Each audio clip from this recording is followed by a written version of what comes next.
अस्सलाम वालेकुम एवरीवन। तो हम लोग बात कर रहे थे मेडिसिन के इंपॉर्टेंट टॉपिक्स की और मैंने आपको पिछले वीडियो में बुक्स के बारे में सारा गाइड कर दिया है। अब जो अगला पार्ट है उसमें हमने अपना तीसरा यूनिट देखना है, विच इज़ अबाउट गैस्ट्रोएंटरोलॉजी। मैंने आपको बताया कि मैं जो ऑर्डर फॉलो करती हूँ वो इस हिसाब से होता है कि आपके पास इंपॉर्टेंट चैप्टर कौन से हैं, फिर उनके इंपॉर्टेंट टॉपिक्स कौन से हैं। ठीक है, पहला चैप्टर जो हो किसी भी किताब का वो हमेशा इंपॉर्टेंट नहीं होता। तो मैंने सबसे पहले रेस्पिरेटरी सिस्टम करती हूँ, फिर सीवीएस करती हूँ, फिर जीआईटी करती हूँ। GIT and liver, these are again very important. अब आपने एक बात याद रखना कि जो टॉपिक सर्जरी में इंपॉर्टेंट होते हैं ना वो जरूरी नहीं है मेडिसिन में इंपॉर्टेंट। आपको याद होगा सिस्टेमिक सर्जरी का पूरी की पूरी किताब में से आधी से ज़्यादा किताब जीआईटी पे होती है, इसलिए आपने मैक्सिमम जीआईटी ना सर्जरी में कवर इतना ज़्यादा किया होता है कि आपको मेडिसिन में उसको जो सर्जरी वाले पॉइंट ऑफ व्यू से वाले टॉपिक्स हैं ना वो आप नहीं भी अच्छे कवर करते तो आपका वो अच्छे से चल जाता है। अब आ जाती है यहाँ से देख के करने वाली बात। तो शुरू में से आपने कुछ भी नहीं करना, यहाँ से आपने सिर्फ करनी है जीआई ब्लीड, ठीक है, गैस्ट्रोइंटेस्टिनल ब्लीडिंग बस। उसके बाद आपने इधर आ जाना है। डिजीज ऑफ इसोफेगस में से आपने सिर्फ गैस्ट्रोएसोफेजियल रिफ्लक्स डिजीज करनी है। ये भी इसलिए क्योंकि इसमें हमारे पास थोड़ा सा वो इम्पॉर्टेंट आता है मेडिकल पॉइंट ऑफ व्यू से बात, लेकिन स्टिल ये इतनी ज़्यादा नहीं आती होती। ठीक है, बस खाली गर्ड करनी है, बाकी आपका कुछ भी नहीं इसमें से आता। स्टमक और ड्यूटम से peptic ulcer disease, peptic ulcer disease H pylori की मेडिकल इरेडिकेशन थेरेपी ये बहुत आता है। ठीक है, वेरी वेरी वेरी इंपॉर्टेंट है।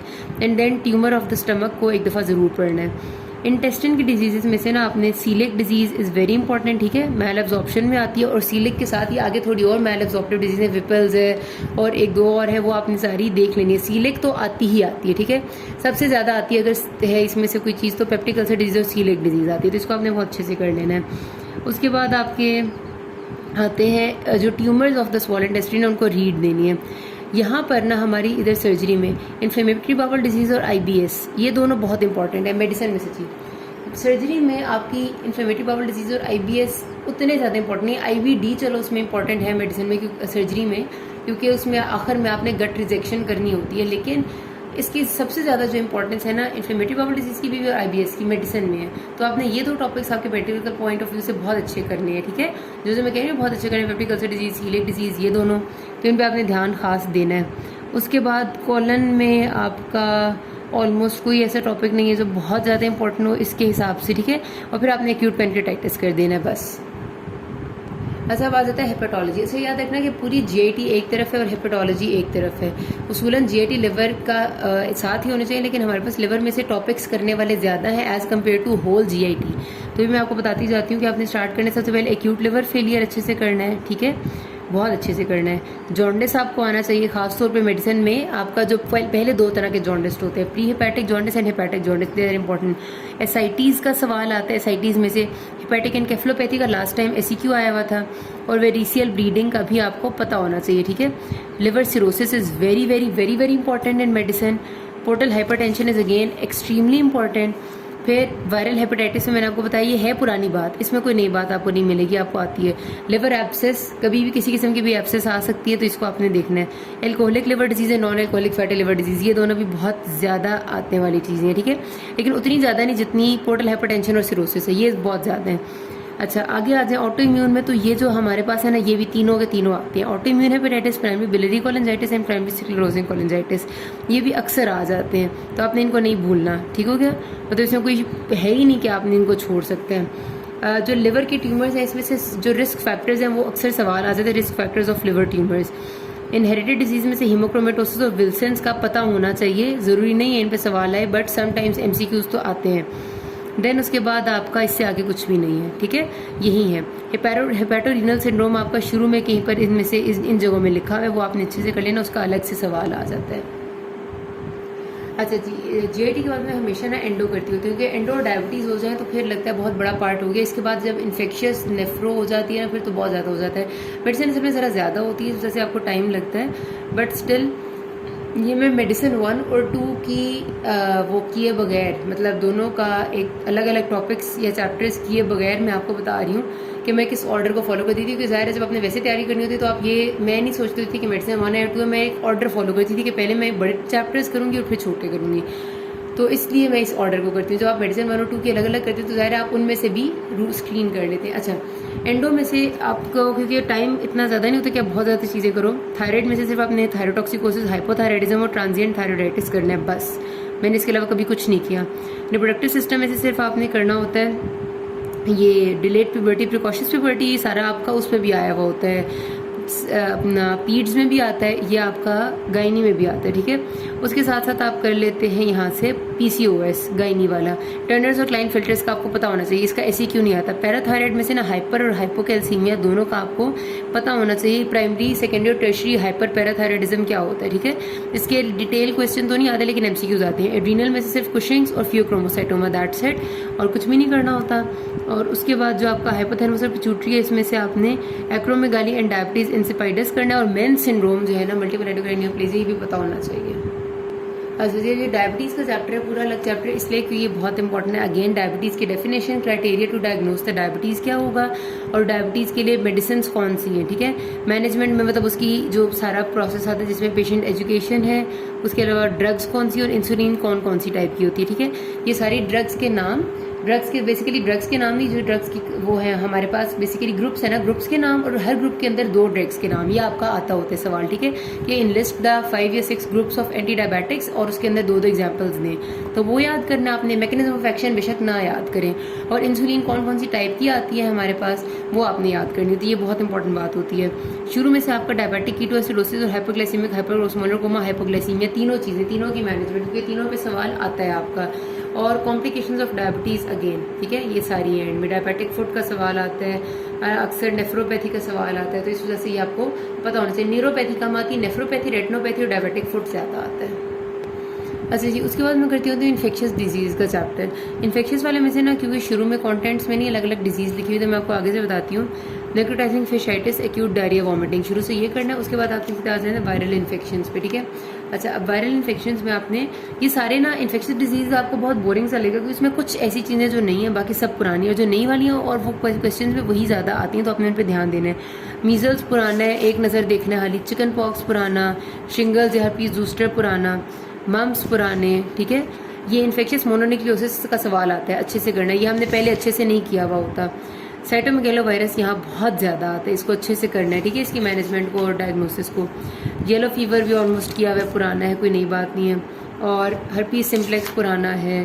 फिर आपके पास यहाँ पर आ जाता है कोरोना वायरस। कोरोना का सवाल बहुत ज़्यादा आया करता था पहले, अब थोड़ा कम हो गया, क्योंकि अब कोरोना उतना ज़्यादा रहा नहीं है, ठीक है। अच्छा, स्टैफ इन्फेक्शन आपने यहाँ से कर लेना एक दफ़ा, स्ट्रेप्टोकोकल इन्फेक्शन कर लेना, ये सारे पुराने वाले, इनमें कोई नई बात नहीं है। अच्छा, फिर उसके बाद बोरीलिया बहुत ज़्यादा आता है, जो हमने पहले नहीं किया हुआ था। ब्रुसेलोसिस एंड बोरीलिया दोनों। ब्रुसेलोसिस का हमेशा आपका बुच्चर आएगा ज़्यादातर, इसकी उसमें जो होता है ना आपका इसका सिनेरियो।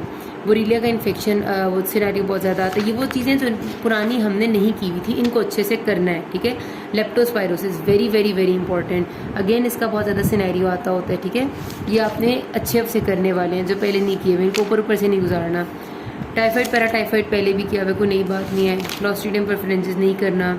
डिफिसाइल बेशक ना करे, छोड़ सकते हैं। शिगेला छोड़ सकते हैं। डिफ्थेरिया कर लेना, पुराना किया हुआ है, कोई नई बात नहीं है, ठीक है।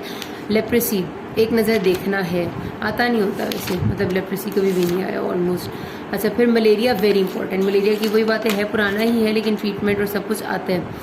ये आता है अमेरिकन ट्रिपेनोसोमियासिस, जिसको करना है आपने। जो पैरासाइट्स हैं ना, वो तकरीबन सारे करने हैं। लीशमैनियासिस में एटलीस्ट आप हमारा जो ये विस्टरल लीशमैनियासिस है ना, काला जार, ये कर लें, बाकी बेशक ना करें, ठीक है। क्यूटेनियस म्यूकोजल ये सब छोड़ देंगे। आगे से ना ये जो जीएटी प्रोटोजोअल इन्फेक्शन है, ये भी आपके अच्छे करने वाले हैं। एमीबियासिस आप करेंगे, ये आता है सवाल में।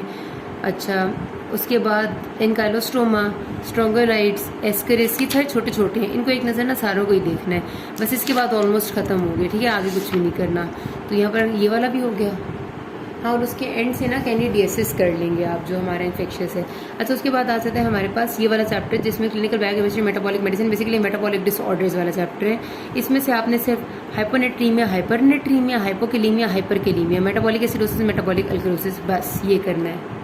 अच्छा जी, अब आगे nephro and uro. Nephro and uro में से भी शुरू से सब छोड़ देना है। ग्लोमेरुलर डिजीजेस सारी करनी है, आपको पता है, इसमें से भी वही बात है। पोस्ट स्ट्रेप्टोकोकल ग्लोमेरुलोनेफ्राइटिस, आईजीएनएफ्रोपैथी और मेम्ब्रेनस ग्लोमेरुलोनेफ्राइटिस, ये तीनों इंपॉर्टेंट है, ठीक है, जो मैंने यहाँ लिखी हुई है। ट्यूबुलर इंटरस्टिशियल डिजीज भी आपने करनी है। जेनेटिक आप बेशक नहीं करेंगे। रीनल वैस्कुलर डिजीज में से रीनल आर्टरी स्टेनोसिस का सवाल अक्सर आया करता है। उसके बाद acute kidney injury, chronic kidney disease और रीनल रिप्लेसमेंट थेरेपी, ये ज़रूर आते हैं, इनको अच्छे से करने। देन यूटीआई, समझ गए ना, सब ज़्यादा acute kidney injury, chronic kidney disease आता है सवाल हमारे पास, और ये रिप्लेसमेंट थेरेपी वाला। अच्छा, अब हेमाटोलॉजी आ गई। हेमाटोलॉजी में डायरेक्ट आपने एनीमियाज करने हैं, वही वाले पुराने सारे आयरन एफिशिएंसी है, मेगलोब्लास्टिक है, हेमोलिटिक एनीमिया, क्रोनिक डिजीज है। हीमोग्लोबिनोपैथीज में से भी आपने सिकल सेल करना है और थैलेसीमिया भी करना है, ठीक है। अच्छा, उसके बाद आपने leukaemia, lymphoma, again very important है ये, खासतौर पर acute myeloblastic leukaemia and multiple myeloma ये आते हैं। ये प्लास्टिक भी आपका आया करता है काफ़ी ज़्यादा। और नीचे से आपने ITP करना है, वो थ्रोम्बोसाइटोपेनिक परपरा जो होता है। अच्छा, इसके बाद मैं कहती थी रिमेटोलॉजी। रिमेटोलॉजी में ना आपने टाइम ज़्यादा नहीं देना होता, लेकिन इसके जो टॉपिक्स करने वाले हैं उनकी डायग्नोसिस और मैनेजमेंट ज़रूर करनी होती है, जिसमें ऑस्टियोक्रिस्ट गाउट है आपका, उसके बाद ये सेप्टिक आर्थराइटिस है, र्यूमेटॉइड आर्थराइटिस है, उसके बाद रिएक्टिव आर्थराइटिस है, सोरियाटिक आर्थराइटिस, ठीक है। इनका पिछली बार रिएक्टिव आर्थराइटिस का सवाल आ गया था। वेस्कुलाइटिस एक नज़र ज़रूर पड़नी होती है, इसमें से MCQ आता है, अगर आपको MCQ के लिए आते हैं तो ठीक है, ठीक है। इनमें से लॉन्ग कभी भी नहीं आता होता।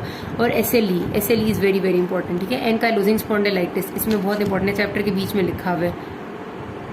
और SLE और सिस्टेमिक स्क्लेरोसिस में डिफरेंस करना आना चाहिए। सिस्टेमिक स्क्लेरोसिस में आपका अलग तरह से प्रेजेंटेशन होती है, ठीक है, वो इसी बुक में लिखा हुआ है। अच्छा जी, न्यूरोलॉजी में से ना आपका एपिलेप्सी, मेनिंजाइटिस लाजमी करना है, GBS करना है, माइसीनिया ग्रेविस करना है, और बीच में यहाँ पर लिखा हुआ है हमारे पास ना पार्किंसंस डिजीज़ लिखी हुई है। फिर ये जो स्पाइनल कॉर्ड की डिजीज़ में मल्टीपल स्क्लेरोसिस लिखा हुआ है, ट्रांसवर्स माइलाइटिस लिखा हुआ है, ठीक है। ये लाजमी कर लेने हैं बस। स्ट्रोक का जो चैप्टर है मैं वो रिकमेंड करती हूँ कि वो आपने एक नज़र पूरा देख लें, because it's a small chapter और उसमें ना काफ़ी सारी चीज़ें जो कवर हो रही हैं, ठीक है।